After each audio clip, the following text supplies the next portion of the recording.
Now just look at this Halo ring. This is the Halo ring for Halo Campaign Evolved.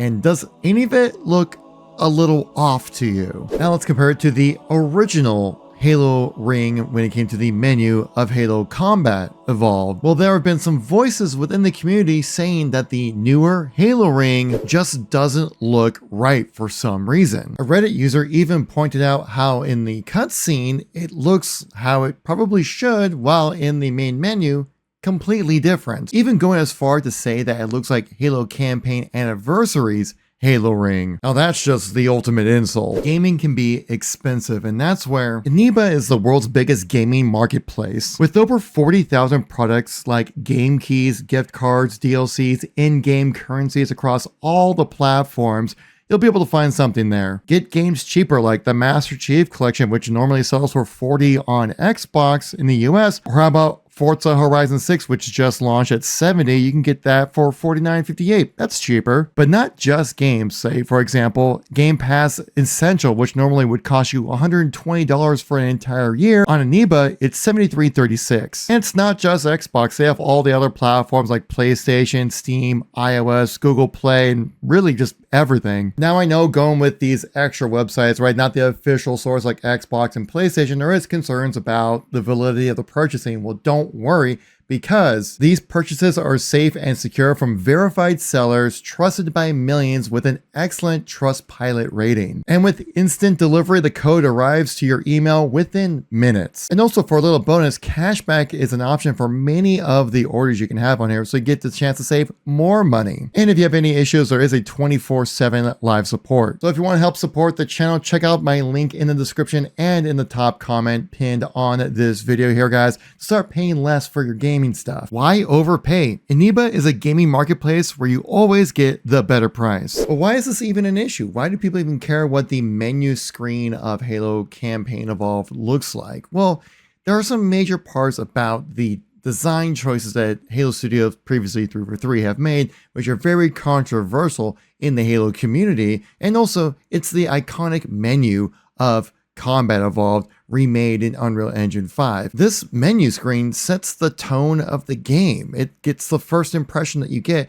when you first boot it up. What do you see? You see the iconic ring floating out in space, orbiting the planet Threshold. And it caused enough of a debate where IGN actually reported on this. Some of the complaints being that they say it feels like the sense of scale isn't being properly portrayed. And you know what? I can kind of see what they're talking about here. Like, this doesn't feel like it's a massive 10,000 kilometer long ring, if I remember the correct scale of things.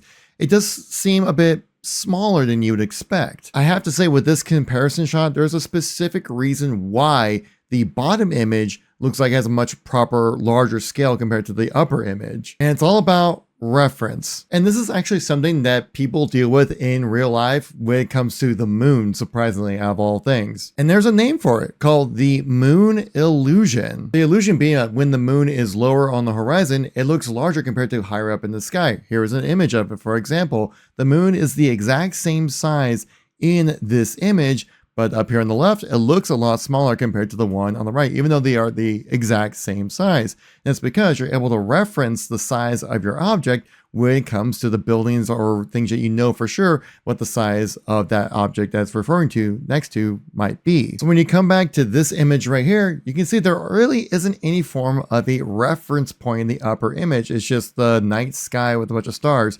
You don't really get a sense of scale with how big it really feels. Where you come with the bottom image right here, you see the little drop pod down there. Then you get a true sense of like, okay, that's a human size right there compared to the rest of the ring. You don't get that with this upper image. And so it kind of leads to a bit of a misleading type of post where you're like, yeah, the CE remake version looks way smaller. Halo Studios messed it up, right? But even saying that the main menu just looks like I opened up the model in Blender, while the cutscene have the sauce. Another pointing that the original had a design reminiscent of the Death Star or a Star Destroyer. Vast, mostly flat surfaces covered in countless glimmering lights and tiny panel details, giving the impression of something truly astronomical in scale. And you know what? I can kind of see that, mainly just because our mind kind of thinks of like, if it's a big flat surface, generally means that it's so structurally sound in a way where it has to be a very flat type of surface to make sure that it can actually be built. If it has overly detailed, that it would take too long to make such a large structure. Comparing that to the campaign evolved ring, you can see how detailed everything is, and there's a lot of depth to it. It's a lot actually even thicker, I would say, in visual presentation compared to the original ring. You can even see like these large portholes here very much like stand out amongst the actual ring itself, which then kind of begs the question though that like, is this even worse or is it better than the original? And there's definitely been a history of 343, now Halo Studios, overly designing things to be more sci-fi looking, where the classic games had much more of this brutalist architecture, having these big, broad shapes that have an almost unfinished kind of look to them, which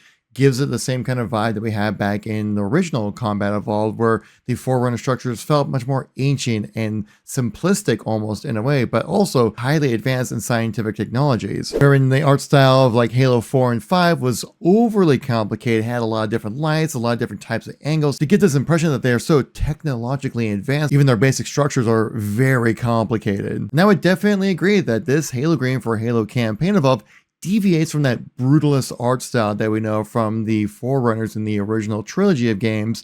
But I would say that it does kind of cross over where it like has that nice kind of blend between the 343, Halo 4, Halo 5 era with that highly technological look to them, but it also kind of calls back to the brutalist style of the original games. So let's also keep in mind that we're talking about 2001 era graphics. The polygon count was much lower than what it is right now. We definitely saw those limitations with Lord Hood in Halo 3. But another critique saying that the lighting also doesn't help, as you can see everything on the exterior, which kind of ruins the sense of scale. This I actually could agree with, because you can see with the original Halo ring, a lot cooler type of colors, right? There wasn't really any kind of sense that like light was bouncing off of one another, right? Because really couldn't do that at all with like 2001 Xbox technology. But you can see how it just kind of stands out on its own, and there's not really much interacting with the environment around it. Compared to the campaign evolved ring, there's a bright light source coming from underneath it, like there's something there, and it looks really bright, like it's kind of close to the object as well.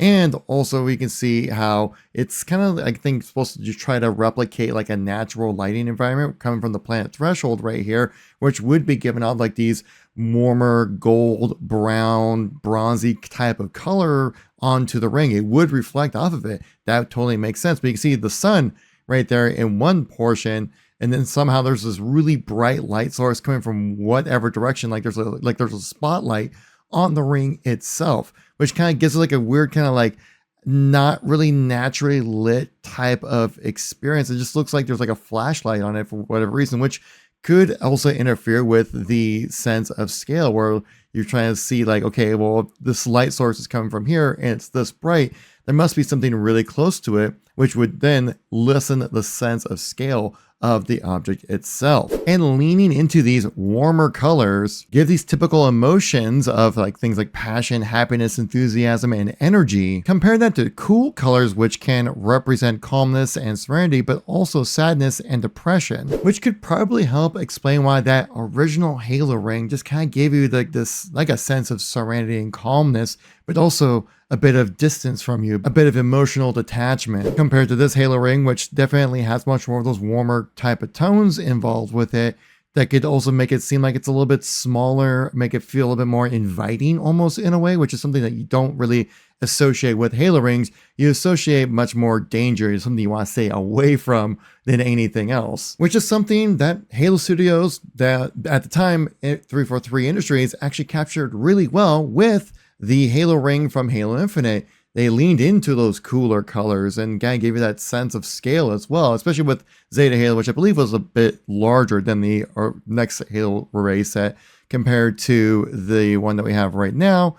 You can kind of see how visually different they are, especially in the color tones, but also just in design as well, where it kept a lot of the similar type of design, but you can see how much more flatter, a little bit more simplistic in the design, very much calls back to the original Halo ring compared to the modern one, which does kind of lean into that little bit of that 343 era or over design look. How bad is this critique of this Halo ring? Well, If you look at the Halo page right now, you can kind of see the like to dislike ratio down here. Most people are really enjoying it, but I think it was a loud vocal minority over on Reddit, which were kind of citing some, I'd say, valid critiques about this ring. But for the most part, I think people are very happy with what they're seeing right now. But I think we all can be really happy that it's not the Halo campaign evolved Halo ring. This was like a really awkwardly, overly saturated, kind of honestly awkwardly designed Halo ring. Something just looked very off. It should have been a warning sign about the over-design of 343 era Halo was going to be moving forward. But I mean, this is what we had right then and there. At the time, it looked really great, but now, not so much. What are your thoughts on the new Halo ring for Campaign Evolved? I'm actually kind of enjoying it, but I can see the little bit of the over-design. It's not my favorite, but it's not that bad in my opinion. Let me know in the comments what you guys think as well. All likes, hype, and subscribes are greatly appreciated. Want to see my recent video talking about the prequel mission information that we just got dropped from Game Informer? Check out this video right here. I'll catch you on the next one. Peace out.